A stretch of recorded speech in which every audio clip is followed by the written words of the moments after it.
السلام عليكم. عندي لكم مفاجأة النهارده. النهارده حبيبي حبيب قلبي مع صديقنا احمد الوكيل. حبيب قلبي. اولا انا ببارك له على ما وصل اليه. النهارده هو المفروض ان هو العلامه هنا في مصر، علامه لوتس. المفروض انت بقيت دلوقتي الايه، الوجه الرسمي ليها تقريبا، صح؟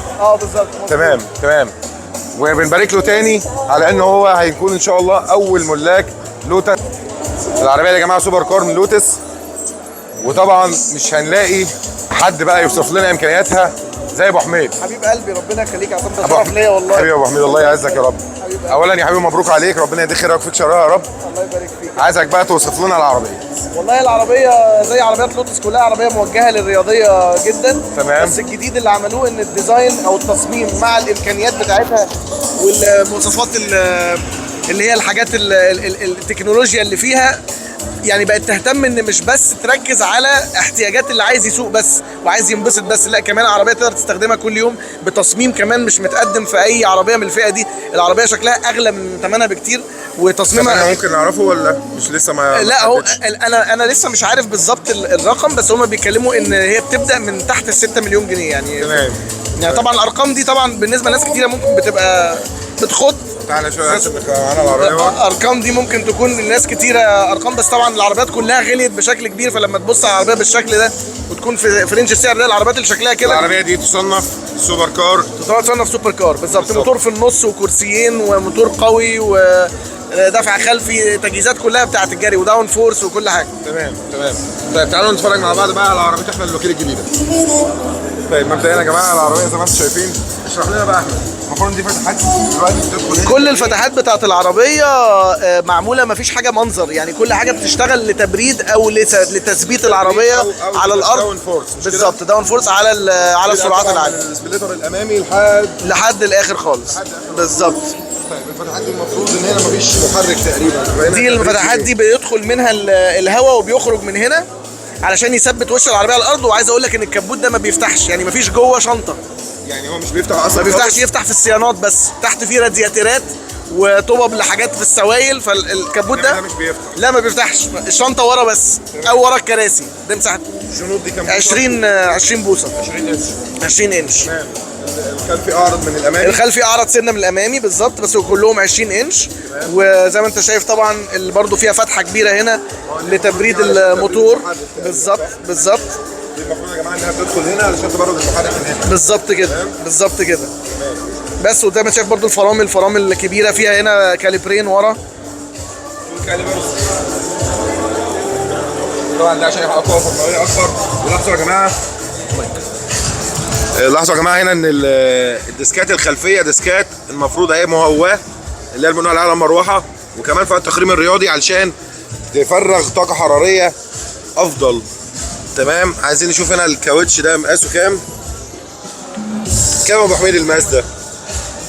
انا كنت شايفه دلوقتي مش عارف. الكاوتش اعتقد حاجه كبيره، 295 حاجه كتيره. عريض يعني. بس حبيبي. وهنا في الخلف برضو في الفتحات دي علشان برضو دي بتكمل بقى المنظومه بتاعت التبريد، مش كده؟ بالظبط. ده هنا الهواء عشان ما يتجمعش في الداير بتاع الكاوتش بيخرج من هنا. لو بصيت هنا هتشوف الكاوتش.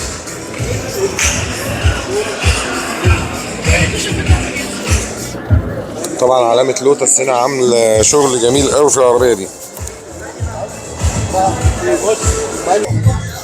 طيب جينا بقى نقطه القوه. ايوه.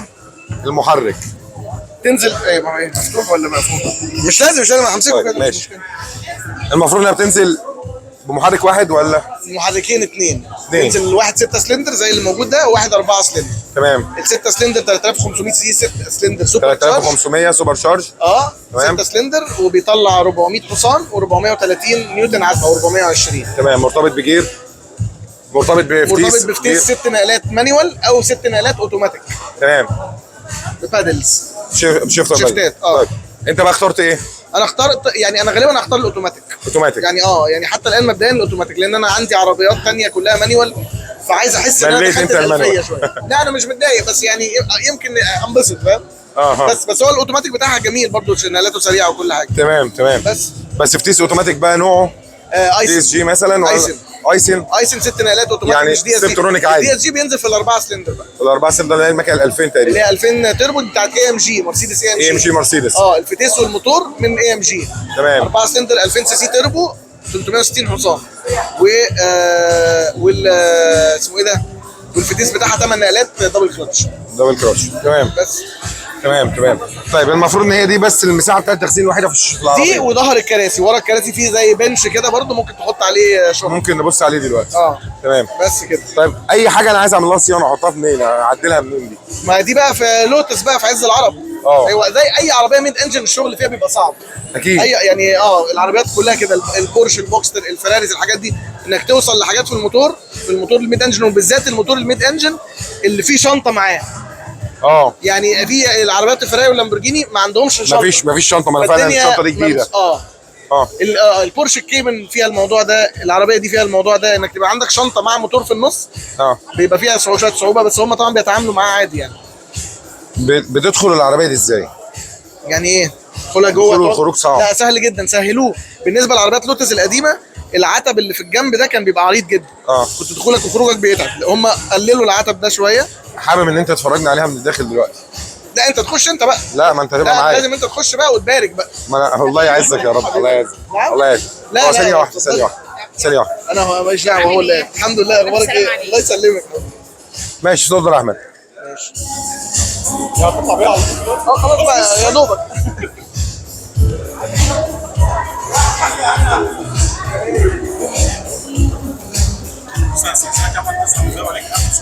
ماشي. ابو حميد يا حبيب قلبي. لا فعلا فرق عن عايز اقول لك حاجه، يعني معلومه دي تاني مره اقعد في العربيه دي في حياتي. تخيل بقى. تاني مره تقعد فيها في حياتك؟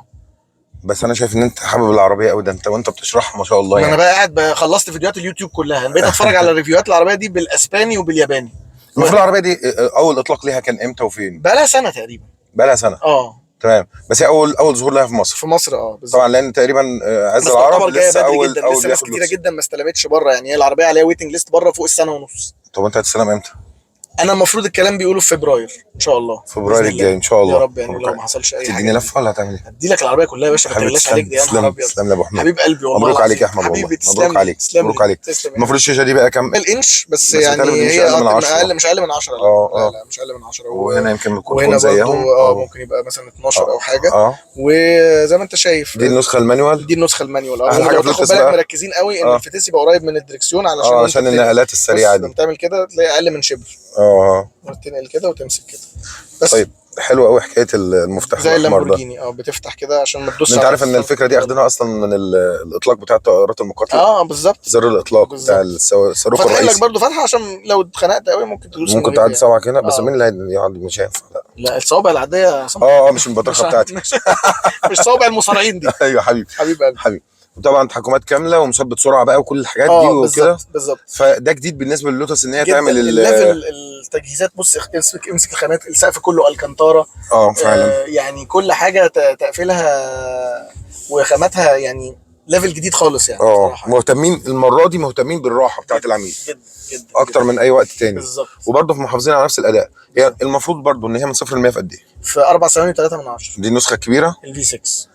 4 ثواني و3 ما شاء الله. وال 2000 سي سي هتبقى حوالي 4 و6 مثلا او 4 ما فرقتش كتير. حلو جدا. طيب والتوب سبيد 290 ما شاء الله. دي المساحه بتاعت التخزين اللي ورا اللي انت بتقول عليها. يعني حسب بقى انت لو راجع بالكرسي خلاص. لكن لو انت طلعت قدام شويه حسب بقى حجم الشخص يعني. في زي بنش كده ان انت تقدر تحط عليه شنطه واقفه او حاجه. ايوه بس مساحه يمكن صغيره شويه. بس حلو العربيه كعربيه رياضيه. طبعا. في طرق هنا في مصر تحمل الكلام ده؟ تحمل اكتر دلوقتي بجد والله. ده 400 حصان دلوقتي بيروحوا يجيبوا بيهم طلبات يا راجل. كله راكب 800 و900 ما شاء الله. ربنا يستر الطريق. امين يا رب. حبيب قلبي والله. امين يا رب. مبروك عليك يا احمد. حبيبي. شكرا لوقتك وتعبناك معانا. حبيبي ربنا الف مبروك يا حبيبي. الف مبروك. طبعا يا جماعه احنا دلوقتي نظره سريعه كده مع الاستاذ احمد الوكيل على السياره الجديده بتاعته اللوتس والاول اطلاق ليها في مصر. في العربيه عشان الخروج منها بقى اللي هيبقى صعب دلوقتي. حد يساعدك بقى. المهم طبعا لو حابين انتوا تتفرجوا على الريفيو كامل ليها نستنى بقى لما احمد الوكيل يستلمها ويعمل لنا ريفيو كامل ليها ونبقى نستأذنه بقى ان احنا نستلف منه العربيه شويه.